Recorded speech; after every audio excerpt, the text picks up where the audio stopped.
Bienvenidos a este canal de YouTube del Ter de la Cruz. Por ahí no se les olvide darnos su like, por favor. Denle aquí a la campanita, suscríbanse, échenos la mano, compartan, no sean malos. Pues trayendo la emisión más de este canal de YouTube del Ter de la Cruz. La conferencia de la mañanera. Pues órale, vámonos con Tokio. Gracias, secretario. Secretaria, buenos días, y a la gente que los ve y nos escucha. Yo quisiera preguntarle dos preguntas a usted, secretario, y una a la secretaria del Trabajo y Previsión Social. No sé si podríamos empezar con la secretaria. Con el cambio del líder del sindicato de Pemex, ¿qué tanta seguridad habrá de que ya la presencia o el poder sindical y económico de Romero de Champs deje de tener el sello en Pemex? ¿Y qué ha pasado con el tema de los trabajadores que estaban trabajando en las plataformas y siguen Pemex contratando a trabajadores con el tema del outsourcing, o va a desaparecer de manera definitiva el outsourcing dentro de Pemex? Claro que sí, muchas gracias. La gran diferencia de antes y ahora es que son los trabajadores los que van a definir, los que van a decidir. ¿Qué pasaba anteriormente? El gobierno imponía a los líderes sindicales. ¿Quién será el próximo secretario o secretaria general? Será producto de la voluntad de la mayoría de los trabajadores petroleros que pertenecen a este sindicato. A nosotros nos toca garantizar que ese proceso se haga de manera libre, democrática, con piso parejo. Y eso es a lo que estamos actualmente abocados. Por el otro lado, respecto al tema de subcontratación, en efecto, recordar que a partir del 1 de enero de este año, con el plazo transitorio en materia de subcontratación, la transferencia de personal, la subcontratación de personal, está prohibida en nuestro país, tanto para el sector privado como para el sector público, tratándose de la administración federal. Por ende, no se permite la transferencia o el uso de estas empresas nomineras que concentraban a trabajadores que no tenían ninguna actividad productiva y que se limitaban a transferir a los trabajadores poniéndolos a disposición, y esto generaba toda, digamos, una situación de desventaja para los trabajadores. De entrada, porque no recibían reparto de utilidades, porque estas empresas no generaban utilidades, pero también por las altas y bajas en el Seguro Social, por el subregistro en las cuotas del Seguro Social y por la violación en la estabilidad en el empleo. En ningún caso puede seguir existiendo la subcontratación de personal desde el 1 de enero en la Administración Pública Federal y en el sector privado. ¿Y los trabajadores que estaban con ese convenio de outsourcing o esas empresas que prestaban servicio a Pemex y que ellos, las empresas, a su vez les pagaban a los empleados y menos cantidad de dinero? Lo que ha venido pasando, y hemos dado seguimiento en la mayoría de los casos, es que se han venido regularizando.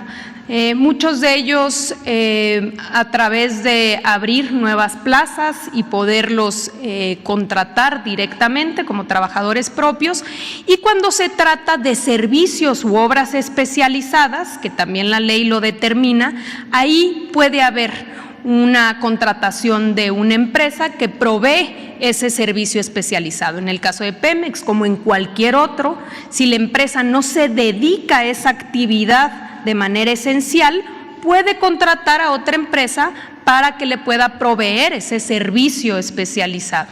En ese caso se puede dar este supuesto, pero en ningún caso es una empresa que se limita a proveerte el personal para simular o evitar que tú enfrentes o, digamos, hagas frente a tus responsabilidades como empleador. Ok, gracias. Y las dos preguntas para usted, secretario, si me lo permite. Yo le he dicho aquí al presidente de la República que nadie debe de meterse con los niños, mucho menos con las personas adultas mayores. ¿Y por qué le digo esto? Pues porque le voy a plantear lo siguiente. Desde 1998 la señora Raquel Camacho López salió de Coapas, Veracruz, rumbo a los Estados Unidos.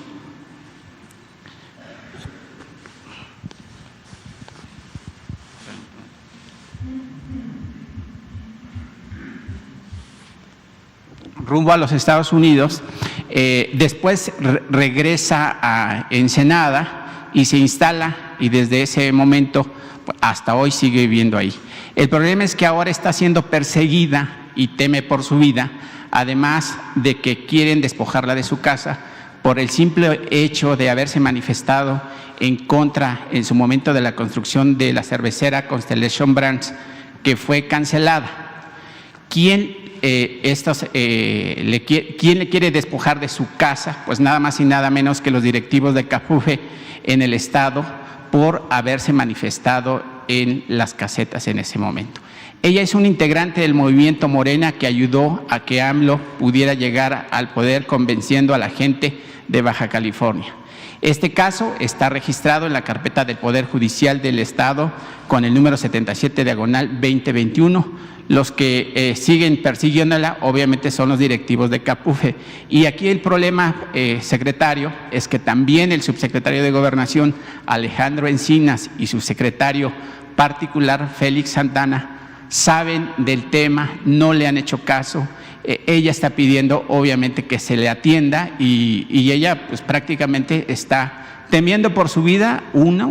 La quieren encarcelar y obviamente también quiere que pues se cierre ese caso en contra de ella, porque pues prácticamente no fue la única que se manifestó en la caseta para la Defensoría del Agua, que obviamente pretendía pues llevarse esta empresa cervecera. ¿Cuál es la respuesta que le daría a este caso, y más aún cuando ya Alejandro Encinas sabe del tema? Bueno, primero habría que revisar cuáles son los hechos o conocer las otras versiones. Y nosotros lo que sí garantizamos a la señora, pues es que aunque estuviese un proceso iniciado, pues hay que respetarle sus derechos en su persona, en sus bienes. Le voy a pedir al abogado Crescencio Jiménez que le contacte a través de Leti Ramírez para que le dé los datos y él nos presente, entre en contacto con la señora y nos dé un reporte pormenorizado. Sí, secretario, sobre todo que además el caso ya fue cerrado y el actual fiscal lo volvió a reabrir. Entonces, a mí se me hace que no se puede juzgar en caso de que fuera culpable, se le pueda juzgar doble vez por el mismo hecho. Bueno, por eso le digo que hay que conocer a fondo la versión de los hechos, no nada más escuchar a una. En todo caso, reitero, nosotros estamos obligados a garantizar la seguridad, el respeto a los derechos humanos de la señora, y entraremos en contacto con ella, conocer a fondo la versión de los hechos, pedir respetuosamente a la Fiscalía Estatal que nos permitan tener acceso, si la señora acepta la coadyuvancia, a la carpeta de investigación y pues ayudar para que se resuelva el asunto. Sí, y una última pregunta, secretario, lleva usted prácticamente 5 meses o 6 al frente de la política interna del país. 5 días hoy cumple usted al frente de esa trinchera, obviamente respondiendo a las preguntas de algunos reporteros que acudimos aquí a las conferencias. El destape rumbo al 24, pues se dio 3 años adelantado, nunca antes visto en la historia democrática de este país. ¿Usted quiere ser candidato? ¿Le gustaría aparecer en la boleta del 24? Mira, yo no sudo calenturas ajenas.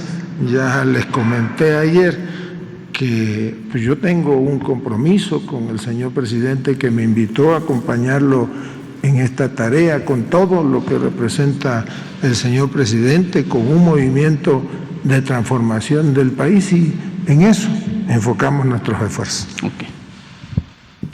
Ahí la señora.